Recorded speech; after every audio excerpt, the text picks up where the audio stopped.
Of course, and that's the Diamond Jubilee Stakes for fillies and mares over 1,623 metres. Your caller is John Russell. Last 50 metres, which was subsequently dismissed. Now Tristera moves in, Courtly Qualms completes the line, they're ready to go. Ladies' Way on the inside. Race over 1,600 metres. Standing well, they're racing. Ladies' Way first out with Tristalove, who got away smartly with Barman Gilead, and Courtly Qualms was out fast also, being followed by True to You, and moving up on the outside, Snap towards the lead. Further back in the field to Katie Auntie Mary, back behind them Tristera, and Silver Chalice has dropped out to last. 1,300 metres to go, and the New Zealander Snap has gone to the front by a length and a half. Ladies' Way on the inside of True to You. Running fourth is Courtly Qualms, 2 lengths away Tristalove, a length and a half Tristera, then Barman Gilead being followed further back by Katie Auntie Mary second last, and Silver Chalice was back at the tail of the field. Down towards the 1,000 metre mark, and the leader now True to You has taken over, led by over a length to Snap, a length and a half further back as Ladies' Way, close up behind them Courtly Qualms, 2 lengths away Tristalove, a half length to Tristera, followed by Barman Gilead. Katie Ebb further back with Auntie Mary and Silver Chalice at the 800 metre mark, and True to You going along nicely by a length and a half in advance of Snap, who's under a tight rein.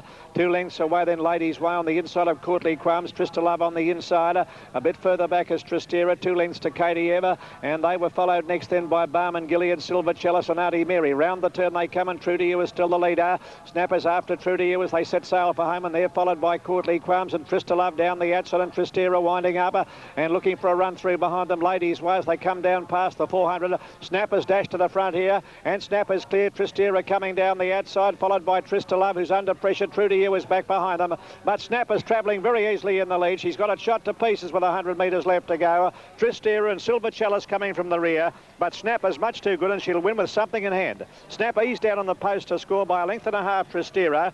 Tristalove is third, then Silver Chalice. Next is Ladies' Way, followed by Auntie Mary, Katie Ebb, Barman Gilead, True to You, and last home is Courtly Qualms. Well, there's the second fastest man on the track. Unfortunately, the walls of Surfers Paradise claiming another victim. This is Jules de Ferran. He's been very spectacular around, and you can see there the moisture and the oil and that left on the track. Yeah, it's been a major blow-up. It looks like he was coming through the... Other IndyCar teams have been chasing him. He's very happy to stay with Barry Green. He's Australian team owner and friend, and he said Green's very good for him. He keeps him sort of on the right plane, the right track. But the interesting... Odds, here is Ken Callender. Yeah, thanks very much, Kenny, and it's the Trans-Tasman 2-year-old championship, or you could call it that, the Skyline Stakes, and it's a situation you don't often see. Number 1, the Aussie Star Strategic, $1.90 odds on. Number 2, the Kiwi Star, Al Mace K, $1.90 odds on. Punters can't make up their mind. It's pretty much the same in the betting ring with bookies. $1.90 each of 2, Strategic and Al Mace K. Of course, big odds the others. $26 recalcitrants. Kidman's Cove from Queensland is now down to $21. $67 now for Portofino. Apollo Creed at $41 and $51 to Martinets. What an exciting race it's going to be. 7 starters, but interest will be in the top 2, and I see that our Mace K on the tote now is $1.80, and at the same time Strategic is out to $2 even. Well, there's number 4, Kidman's Cove going in, and at this point we'll join Johnny Tapp. Thanks, Ken. Well, this is a Trans-Tasman challenge, really, between the top New Zealander Al Mace K, who's won 7 out of 8, and Strategic, the Sydney Idol, early favourite for the Golden Slipper, and 2 outstanding colts and 2 very relaxed colts. You couldn't credit how calm and composed they are with the job at hand. Now, they're all set. Recalcitrance goes up, and the starter is onto his stand, ready to break in the skyline.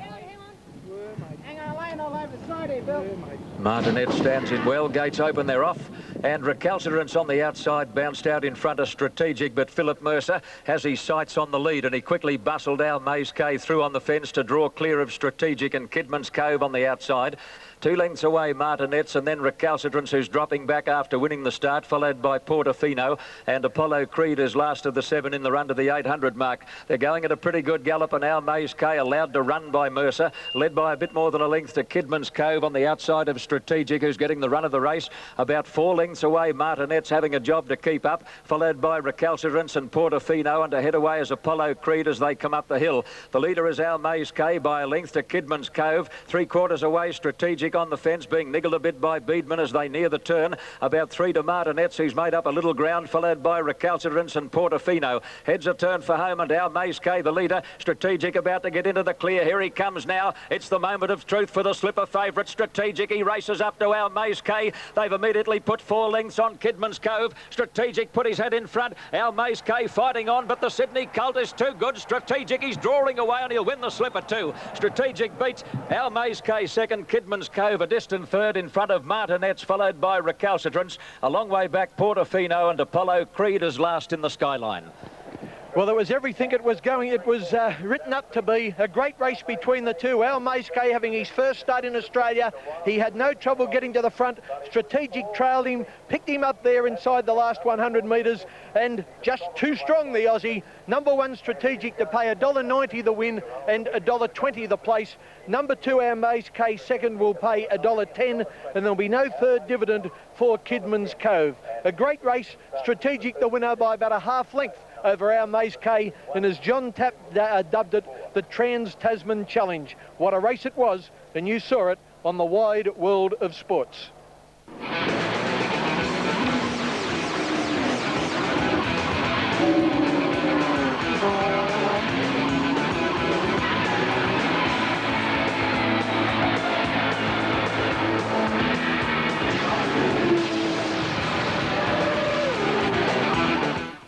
First look at the Melbourne Double, the SUNY 7 Grains Handicap.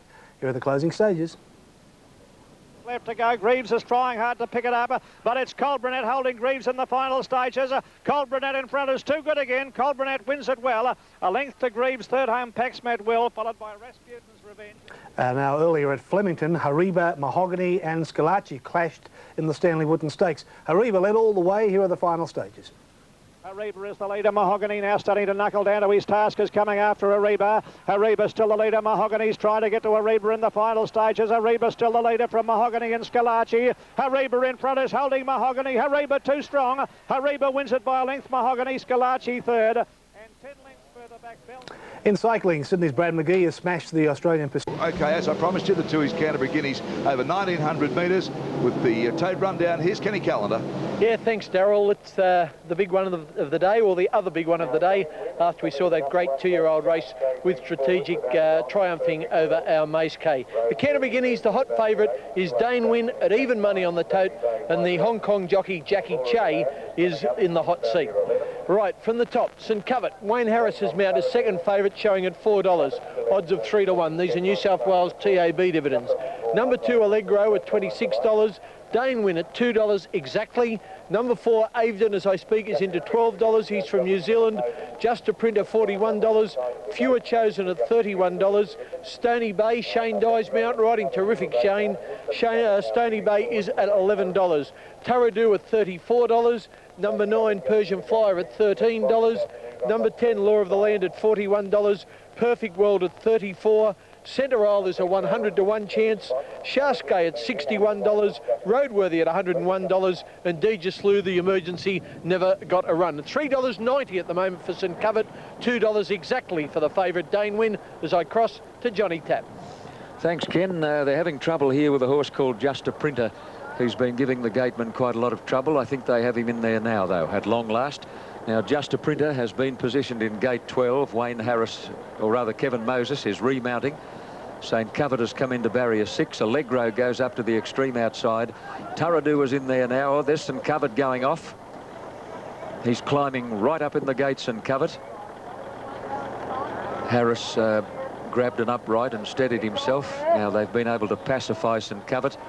He's back on all fours, and Harris back in the saddle, and they look to be set now for a start in the Tui's Canterbury Guineas. They face squarely. Just a Printer being steadied by an attendant.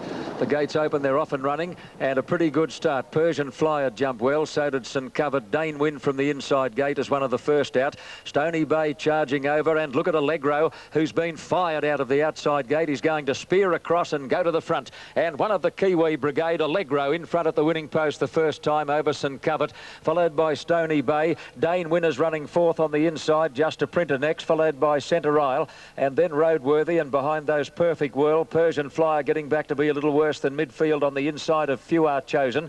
Then Shazkay, followed by Law of the Land and Taradu, and Abaddon is back at the tail. About to swing to the back at the 1300 mark, going over the crossing, and Allegro's a half length in front of St Covered. 2 lengths away, Stony Bay, travelling on the outside of Dane Win. A bit more than a length then to Centre Isle, followed by Just a Printer, 3 deep. On the fence, Perfect World, then Roadworthy on the outside of Persian Flyer. 2.5 to Few Are Chosen, given a cut with the whip, followed by Shazkay, Law of the Land and Taradu, and Abaddon is last as they go down the back to the 900 marks, and Covered got clear, is now attacked by Stony Bay on the outside. In third place, Allegro. Now Jackie Share trying to get off the fence on Dane Win. Roadworthy has whipped around his outside. Dane Win was just checked slightly there, followed by Centre Isle. Persian Flyer now taking off, and then Perfect World. Few Are Chosen, followed by Shazkay further back in the field as they come to the turn. Abaddon a mile back, and out very deep is Taradu, and Law of the Land has dropped out last as they near the corner. It's St Covered and Stony Bay. Dane Win, 3 deep, is now looming up, and Persian Flyer right around the outside, followed by Allegro and Perfect World.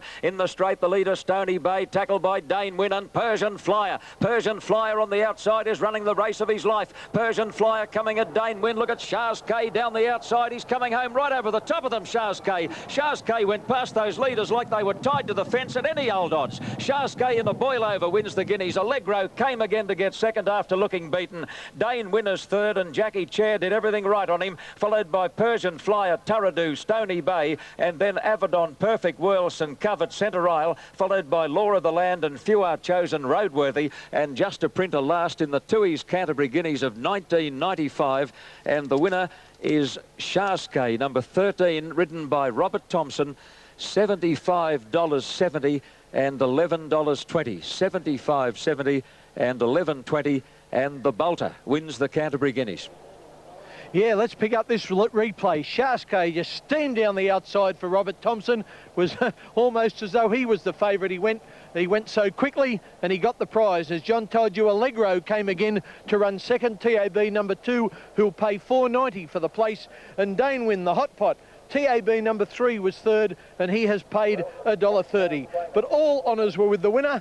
That was TAB number 13, Shazkay. That was racing at Canterbury. Time to go back to the Indy cars on the Gold Coast. Here's Darryl Eastlake. Good on you, Kenny. Well done there. OK, we're back. Toyota dealers are under instruction. The Walden car comes in the next couple of laps. Now, Alan may be playing this because Bosanjak didn't spend a great deal of time in that car. He's made a very early